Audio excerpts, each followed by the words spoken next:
आता तरी मिळेल का शासकीय आधार?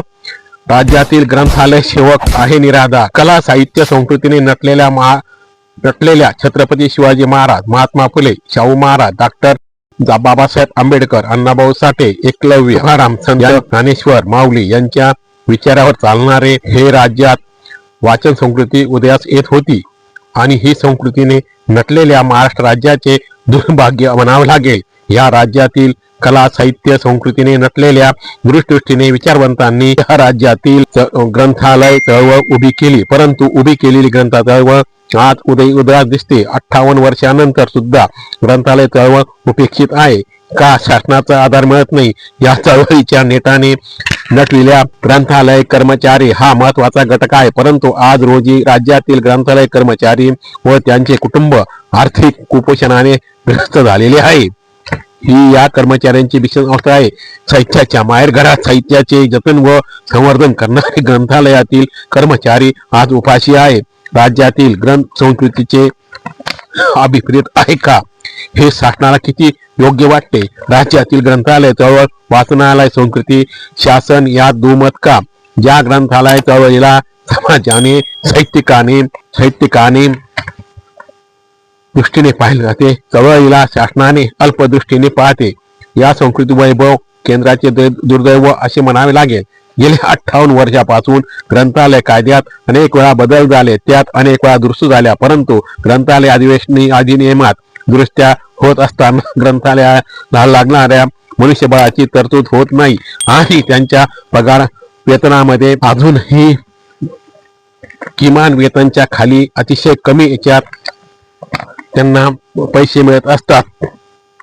राज्यातील ग्रंथालये वारंवार उदास जातात, कारण राज्य सरकार म्हणावे तसे याकडे लक्ष देत नाही.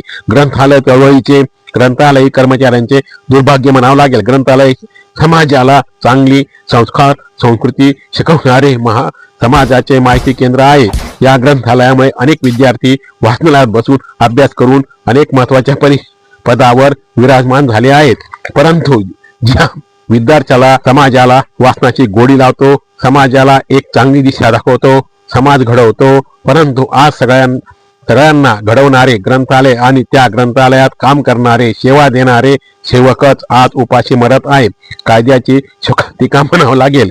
गेल्या काही वर्षापासून ग्रंथालय कर्मचारी 6 तास काम करून सुद्धा भिकारीच आहे. राज्यातील ग्रंथालय कर्मचाऱ्यांना न्याय व हक्क मिळावे म्हणून अनेक वेळा संघर्ष झाले.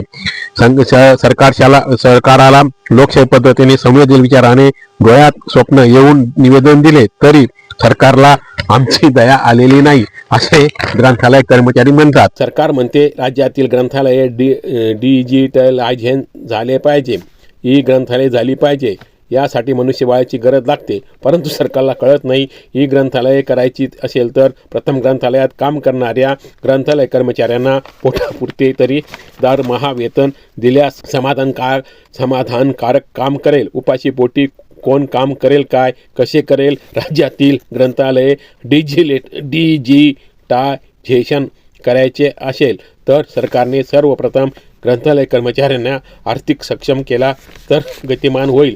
सरकार या गत वर्षापासून 40% अनुदानाची दर्जाबद्दल नवीन मान्यता या सबबी वारंवार घोषणा करते, परंतु त्याच्यात अंमलबजावणी करत नाही, त्याच्यात वाढ करत नाही. ग्रंथालय कर्मचाऱ्यांच्या प्रलंबित मागणीला लागलेला कॅन्सर आहे. अशा लागलेल्या भीषण रोगामुळे राज्यातील ग्रंथालय चळवळ उदासीन होत आहे. सरकारने ग्रंथालयांना अनुदान देताना 2 टप्प्यात देते.